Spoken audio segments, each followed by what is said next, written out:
Whole CEO with Lisa G. I'm the best-selling author of The Boss Weight Loss. I'm bringing you the top tips to be unstoppable. This is a once-in-a-lifetime opportunity to actually pull up a chair with today's top experts in weight loss, mindset, and business. Learn our top tips to set you up for success so that you can have more energy, be fit and resilient, and feel unstoppable. He's a renowned Los Angeles-based clinical psychologist in private practice with over 30 years of experience, the author of The Father Factor, The Mother Factor, The X Factor, The Art of Successful Failure, and Father and Son, and most recently, The Shame Factor. Dr. Stephan Poulter. Welcome. Thank you, Lisa. I appreciate the warm introduction. I am so happy to have you. Welcome, welcome, welcome. I want to dive right into our content for our audience. Yes. And I just want to start with emotions, because I know that you know so much about emotions and emotional maturity and all that great stuff. So what role does emotions play in our career? It's interesting. Many people dismiss that, as a linear, like A plus B equals C. All relationships, all business is relationships. Everything in our life is about relationships. 100%, yeah. I mean, in the stock market in this last few months, March, April, going into May of 2020, it's emotional. It's not financial. And emotions play a huge role in economics. So part of being resilient is how do you read people's emotions? People call that emotional IQ. And part of the IQ is the ability to read the room. Because recognizing your own personal emotions, your roadblocks, things that really excite you, how to read the other person is critical. But one of the things I want to talk about today, obviously, is the shame factor. People go, what's shame? We all know the word, but very few of us, myself included, really understand it. So I'm going to read you the definition in my book here. Can you see it, Lisa? Awesome. I love the shame factor. Thank you. And listeners, we'll give away 3 free ones, Lisa, okay? Thank you for that. Very generous. My pleasure. Okay. The definition, Lisa, is a primary emotional wound, not a secondary belief. It's a primary, like anxiety and depression. It's not related to a particular action.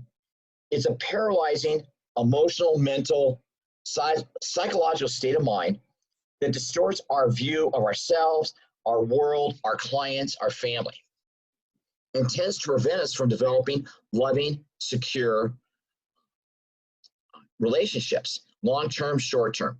It also prevents us many times from feeling safe and secure and feeling like enough with mutual respect and understanding. And it's a chronic state of doom. Well, I have a question for you. So is this something that we're conscious of, or is this a subconscious thing? It tends to be more unconscious, that we just kind of go with it. And that's part of the roadblocks that gets in the way. First of all, in business, in all good business, relationships matter. And the best deals you're going to make, the best clients you're going to have is a relationship with them. Right. And a relationship is empathy, compassion, and understanding. And that could be it has nothing to do with romance. It has to do with empathy, understanding, and acceptance. And that's what people want. If you feel like someone understands you, you have no problem investing in their company or buying their product or having them train you like you do. And that's what you want. Because the relationship is about you, your company, your clients, finances, new clients, your support staff. And understanding the shame factor is a game changer. It helps your ability to develop and get the edge regardless of the size of your business. Everybody goes, I want the edge. I'm saying, look at the emotions of business. That's how you're going to go ahead. I love it. I love the analogy with the stock market and emotions, because that is 100% true, that it is emotional. So get back into business. Once we have this awareness that perhaps we're not acting in our own best interest with our own emotional IQ, is there any steps we could take to pause before we respond and react to some kind of thing in an emotional way? Yes. Right now, everyone's in business. In the business, everyone's freaked out because it's so emotionally driven. And there's an old statement: if you want to succeed in business, don't be attached to it. I love Which means if you want to succeed in business, don't be attached to the outcome, because that allows you to respond, not to react. Shame has you twitching. And there's 7 common triggers with the shame factor. Oh, cool. Tell us. There's 7 of them. I'm going to read all 7 to you right now. Okay. I'm going to go through each one. Okay. And they impact how you and I generate, build, and create the base and the careers that we want. Thank you. All right. And this is in the book, and it's in chapter 4 of the book. Okay. The daily function of shame. 7 common emotional cycles. Number 1 is the fear of embarrassment, which breeds into emotional paralysis. Number 2, feeling anger or rage, which comes from feeling invisible. Number 3 is a big one, the imposter syndrome, Lisa. People think they're phonies, like they're going to be outed. Like, who am I to do this and who am I to do that kind of thing? Exactly. And if you don't think that, that's emotional cancer to your business. Because if you think you're an imposter, how can you really empower and do work with other people? You can be something. Exactly. Number 4 is feeling isolated from rejection. And in sales, if you isolate yourself, it's very hard to talk to people. Zoom it or whatever. It's so hard to talk to people. Number 5 is being suspicious and untrusting of people. And I'll explain that. Number 6 is the fear of intimacy. Feeling like we're damaged goods, that we're unlovable, we're not good enough. That's different than imposter syndrome. And number 7 is the fear of criticism. It's the inability to tolerate feedback. And many times we start acting in people-pleasing ways. Right. So those are the 7.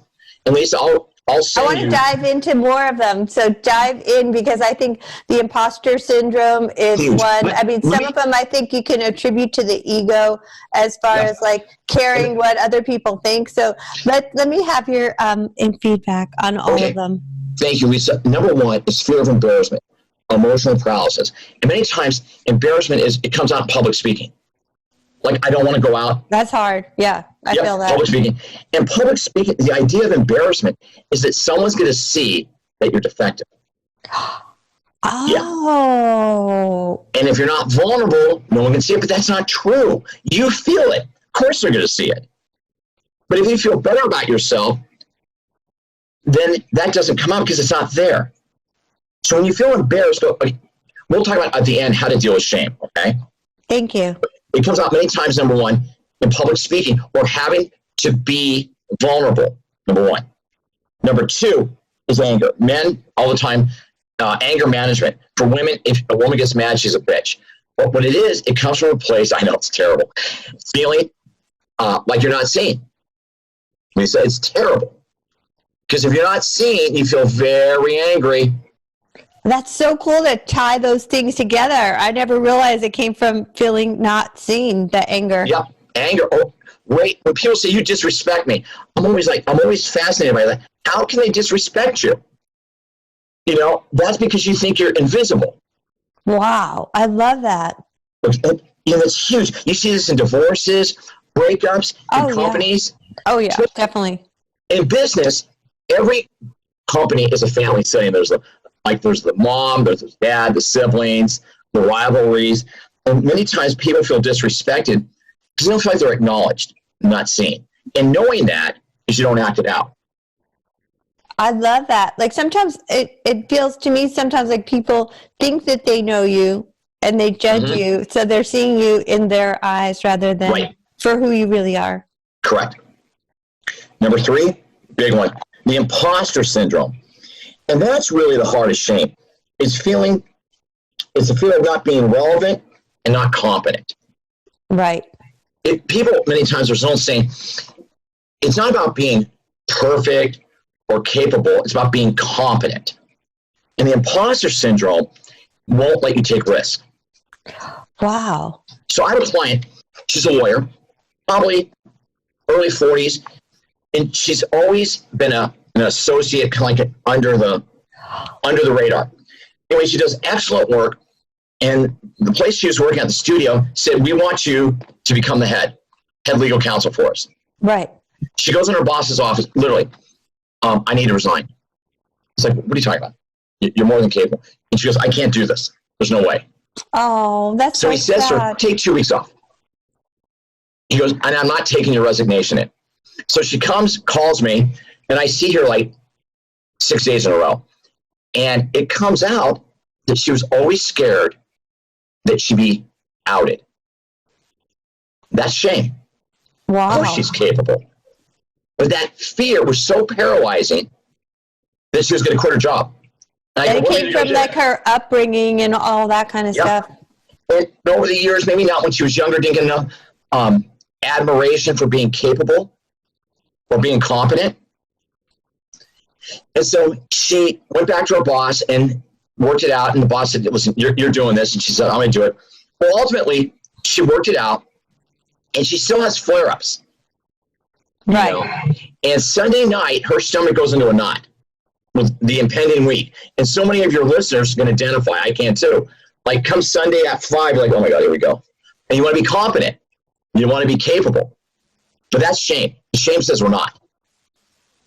So do we have a conversation with ourselves to kind of problem solve that, short of talking to an expert like you, for example, and reading your book? Is there any quick fix tips you can share with our audience? I think to recognize, one of the tips is when you feel like an imposter, that's not genuine.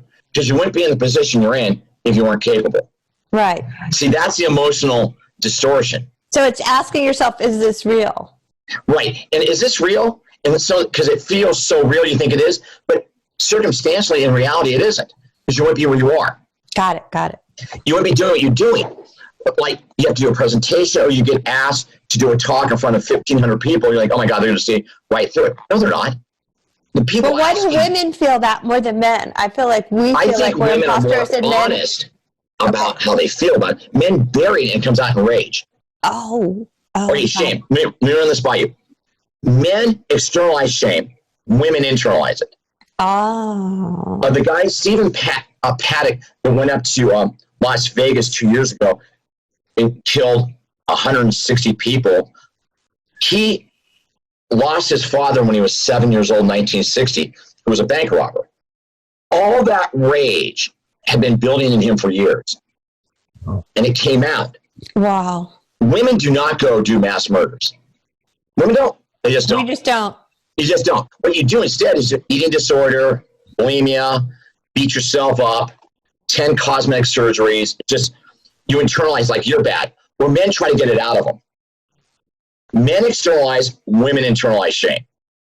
Internalizing anything isn't good, is it? Pretty much, unless it's positive. But particularly shame, Lisa, I see this a lot. Where men, like, okay, give an example with the imposter syndrome. Have a client, he's a salesman for this pharmaceutical company. And his boss, the salesman's probably 37. Boss is maybe early 40s, but kind of like the client's father, very cynical. They're at happy hour, and the boss says something to him like, you know, you got to get your numbers up, blah, blah. You need to kind of step up your work.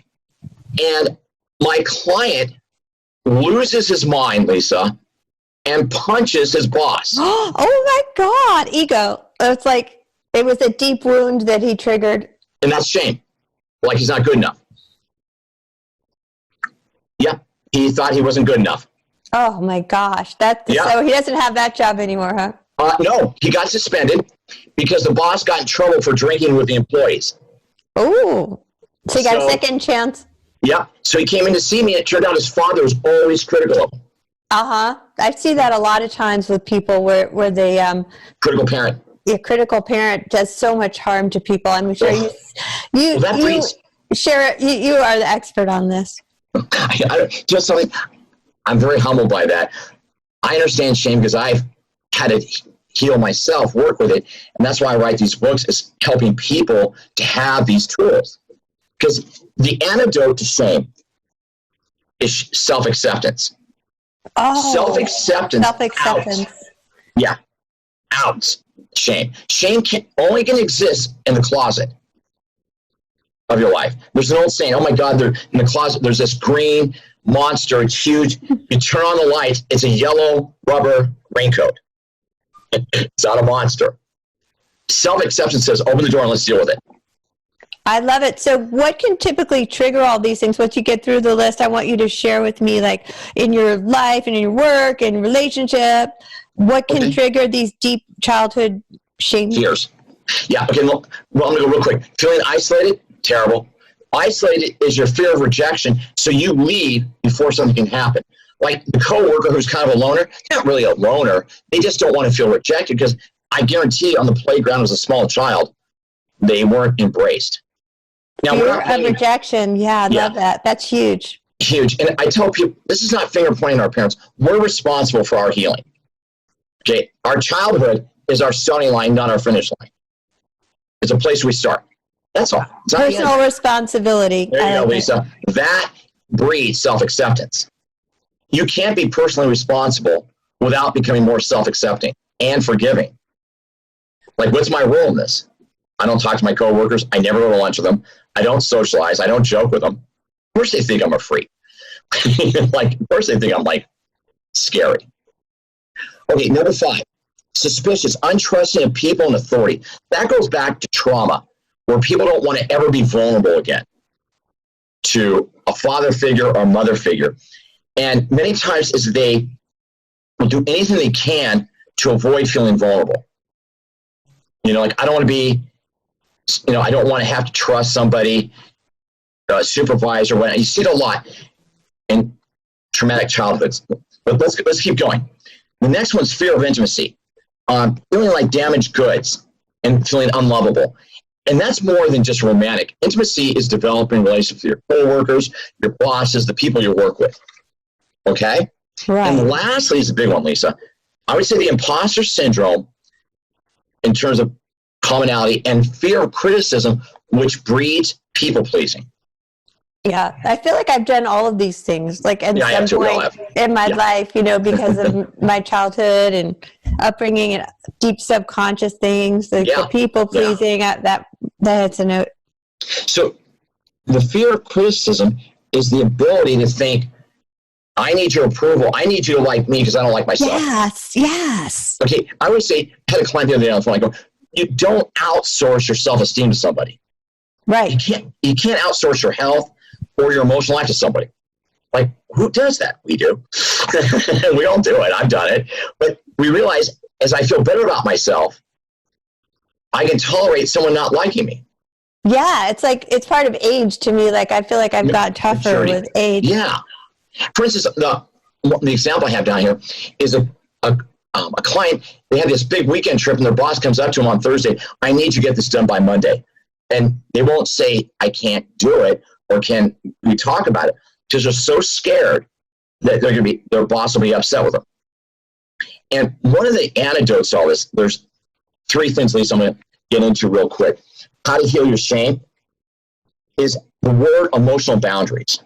Right, I love that. Emotional, I call them the EBs. The EBs, like that's where you start and they stop. Right.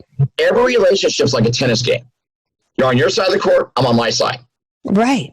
But when it's fear of criticism, we run over and try to help them hit the ball back to us. I love that analogy. It's so cool. And that's why we get so much trouble.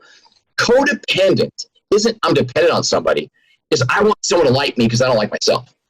If you like me, I'm okay. Oh, that's so powerful. And that's emotional cancer. Because, I mean, now you're at the whim and will of other people. And that breeds shame like weeds. It just grows like wildflower. I mean, all this is ringing true. I just love the fact of getting older is that I've gotten past some of this stuff somehow. Well, Lisa, I'm with you. And I mean, emotional boundaries, that's number 1. That's knowing you have to stay on your side of the tennis court. Your boss hits the ball over and says, I want you to cancel your plans to be home all weekend. Okay. I hit the ball back and say, well, listen, this is what I had planned. What can we do? You feel better because you said something. Your boss says, oh, I didn't know that. We can delay the deadline. Oh, okay. That's number 1. Number 2, it sounds weird. I hate to say that. People argue with me all the time. What is self-forgiveness? Self-forgiveness is the ability to accept personal responsibility for your life. Like people say, well, this happened, that happened, they're blaming. There's an old saying, the day you enter adulthood is the day you stop blaming your parents. I love it. So true. Yeah, the day you stop blaming your parents is the day you start to forgive yourself. And that allows that starts to remove shame out of your life. How come some of us didn't grow up till a lot later then? We're all on different timetables. Okay? And the third element, the last one, there's three things to do, is acceptance, empathy, and understanding. Acceptance of your life. Empathy is not judging it. Watch the narrative. Watch the narrative. And understanding, because it's all within you. Because the opposite of acceptance is denial. The opposite of empathy, believe it or not, is anger. And the opposite of understanding is amnesia. Wow. Emotional amnesia. Like, I don't know why I'm this way. Yes, you do. You don't want to remember it. This is so fascinating. It's wild. It's all in the book. Where can people find you, short of like reading the book, besides reading the book? I'm online. I do phone consultations. Stephan, Stephan, you'll show how to spell my name. Poulter, Poulter.com. And I talk to people all the time. I've got You're clients. So wise. I feel like I'm talking to Yoda here today. You're very sweet. Lisa, this is years of work going in this. But I tell you, acceptance, empathy, and understanding will rock your life. The big three: acceptance, empathy, and understanding. Wipes out anger, wipes out denial, and avoidance. Thank you. That's why wipes them out. Go on. That's it. So acceptance of self and others. Correct. But you got to start with you. Can't outsource that one. Okay. Empathy, people go, I don't want to be, be a wuss. I don't want to be a crybaby. I hear a lot with men. I don't want to be a coward. I don't want to be, a sissy. No. Empathy is understanding your background and having the ability to feel it so you can live. Not every time you feel it, run away from it. I love this stuff. It's so interesting. Women are great about expressing, but they tend to internalize. Well, men, rather than when they should internalize it, act out and kill people. Okay? I mean, that's a little extreme, but you see it every year. All the time. Sadly, more and more than when we were younger. Yeah. But the big three: acceptance, empathy, and understanding. Understanding is, okay, this is who I am, this is where I'm going, and there's an ease that comes with understanding. There's an emotional ease. And a lot of the defense mechanisms, like obsessive compulsive behaviors, all gambling, all impulsive habits like that, all come from shame. So fascinating. I don't want to feel it. I got to keep it away. And even like when you even brought up like eating disorders, I mean, to me, I've seen that with people with critical parents too, like of the opposite sex. Exactly, because the food is self-soothing. But if we accept ourselves and we learn to tolerate the uncomfortable feelings, after a while, they're not that uncomfortable. They're not that powerful. So it's a control thing too. Right. So fascinating. See, I believe shame is its own diagnosis. It's not under the tree of anxiety or depression or delusional disorders. I believe shame is its own tree, diagnostic tree, its own bird. Dr. Stephan Poulter, thank you so much for all of this in content. Thank you, Lisa. Take care.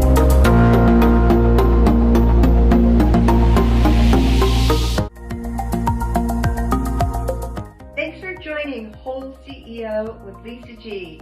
This episode is brought to you by my friends at Bossell. Looks like a beautiful dress watch, acts like a smartwatch, so you can go from your workout to a dinner, screen your calls, track your activity, even your sleep. Share this with your friends for a chance to win a Bossell watch.